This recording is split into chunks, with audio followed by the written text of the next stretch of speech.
يعطيكم العافية. أنا زميلتكم رشا الخطاطبة، خريجة من كلية الصيدلة جامعة اليرموك، مكملة معكم في مادة التدريب. اليوم حنحكي عن موضوع الكف، موضوع القحة. بالنسبة لموضوع القحة هو كثير كومن، يعني كثير مشهور، خصوصا في فترة الخريف، تمام، من شهر 10 ويطلع. أوكي. هسا بالنسبة للكف، القحة هي بتكون سيمتوم، عرض، تمام، ناتجة عن مرض معين، أو بتكون هيك نتيجة أنتيجين معين. تمام. فهي عرض، هي لما مثلا تعرض لإشي بتصير عندنا عرض اللي هي القحة. هذه القحة تنقسم لقسمين: قحة ناشفة ولا قحة ببلغم. فإحنا لازم نعرف بالضبط إيش نوع قحة المريض بحيث نعطيه العلاج المناسب. تمام. فأكيد عارفين شو أعراض القحة. هسا أعراض القحة بتكون قحة ناشفة وزي هيك، أوقات بيكون في عندنا صداع أو chest discomfort اللي هو إيش؟ اللي هو ألم في الصدر، تمام، أو عدم الارتياح. أوكي. هسا بالنسبة للكف عندنا نوعين: عندنا dry cough and wet cough. wet cough اللي هي protective، أوكي، اللي هي القحة اللي فيها بلغم. أما الدراي كف هي القحة الناشفة. فأول ما يجينا مريض ويسألنا، بيسأل عن دواء قحة، فإحنا هون شو بنحكي له؟ بده دواء قحة، فأنا بسأله أول سؤال: لمين هاد الدواء؟ فإذا حكى لي إلي، تمام، أو لمرأة حامل، لازم تاخد هذا الإشي بعين الاعتبار. نسأله هل هي قحة ناشفة ولا ببلغم، تمام. وإذا كانت ببلغم، هل البلغم بيقدر يطلع بسهولة ولا محشر بالصدر، تمام. فإحنا بناء على نوع القحة نختار العلاج المناسب. بالنسبة للكوز اوف كف معروفة، اللي هو نتعرض لانتيجين غريب، أوقات الأزمة بتكون أو COPD الربو بيكون عنا بسبب لنا كف قحة. هلا أنا في عندنا فارماكولوجيكال تريتمنت بالعادة إحنا بنحب نلجأ له، اللي هو مثلا العسل، ليمون، زنجبيل، الجارليك، الثوم، الحليب، تمام. فهدول ايش؟ نوع فارماكولوجيكالي. فاحنا هلا اللي بيهمنا شو الفارماكولوجيكالي.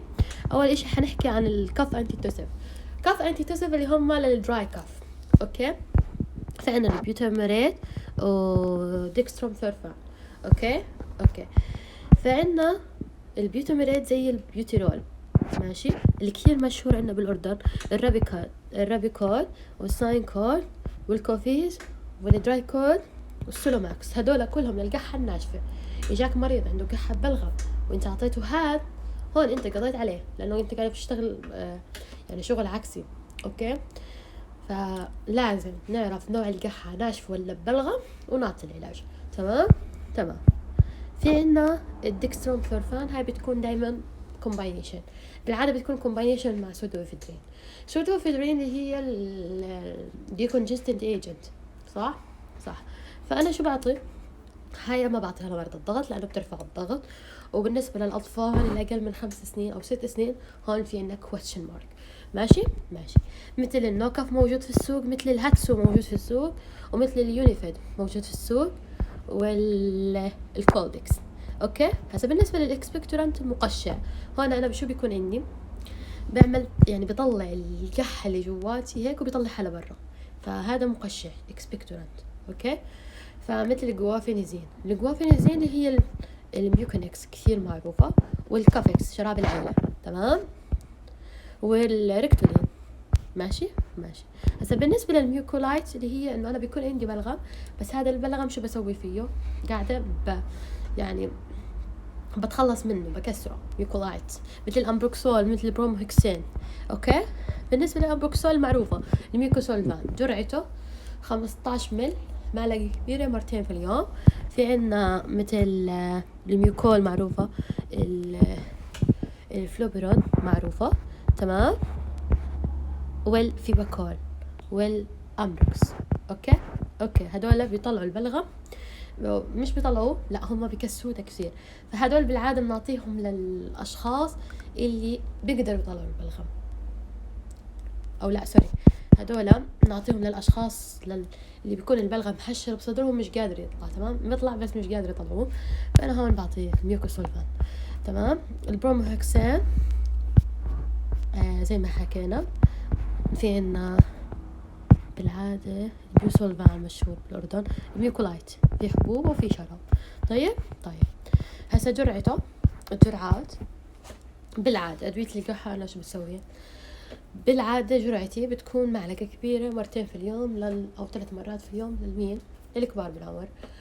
للصغار الأقل من 6 سنين هون نحكي لهم 2.5 مل. أكتر من 6 سنين لحد كبار بالعمر نحكي لهم معلقة صغيرة 3 مرات باليوم أو مرتين باليوم. تمام. بالنسبة لعشبة الإيفي اللي هي البلاب، هاي حيادية، بقدر بزبط أعطيها للقحة الناشفة أو القحة ببلغة، ومعروفة كثير البورسبان والإيفي والبلاب والإيفيليكس. تمام. وعندنا الثايم الزعتر. تمام. هدول برضو بقدر بزبط أعطيهم للجهتين. وفي عنا الشغلات المواد الطبيعية زي البيكوف والسودكس وزي الزوركس والدلجوس، هدول كلياتهم بزبط أعطيهم عادي. تمام. للجهتين، بس البيكوف للقحة الناشفة، أوكي، والسودكس للقحة الناشفة والدلجوس للقحة الناشفة. أوكي. هسا بالنسبة لشو الحامل لشو المرضع، الحامل من المرضع بالعادة للمواد الطبيعية نعطيهم اللي هم السودكس السيفي الإيفي زي هيك. تمام. بالنسبة للحامل نفس الشيء اللي هم البروسبان. هاي القصص مسموحة للأطفال الأقل من 2 سنين. البروسبان مسموح، الهيدرال مسموح، بزبط بعطي دروبس، بضرب الوزن كل دروب بكيلو. تمام. وآخر شيء بيطلع معي الجرعة. فهيك احنا بنكون خلصنا القحة. موضوع القحة خفيف لطيف. خلينا نراجع أهم المعلومات. بالنسبة للكف، أنواع الكف في عنا برودكتيف كف ودراي كف. بس بالنسبة إذا كانت برودكتيف كف، هلا بعطي مقشع إذا البيشنت مش قادر يطلع لبرا.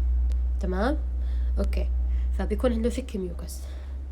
أما الميوكولايت اللي هم بيكون عنده أوكي وما بيكون عنده يعني صعوبة في القح، عادي بيقدر يطلع، بس أنا بدي يعني هيك يطلع اللي جواته. أوكي.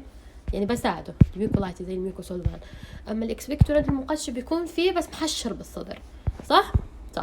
بالنسبة للدراي كف، أنتي هيستامين مثلا ممكن أعطي إذا كانت هاي القحة بتزيد بالليل. أوكي. أنتي هيستامين حكينا عنها وكانت قحة ناشفة. أما إذا كانت القحة مش يعني ما بتزيد بالليل وزي هيك، بتكون القحة ناشفة، فأعطيه شو اللي هم الجماعة الدراي كف والرابيكود والساينكود وهاي القصص والكوفيس. تمام. فهيك احنا بنكون خلصنا. ما تنسوني من دعواتكم. زميلتكم رشا الخطاب.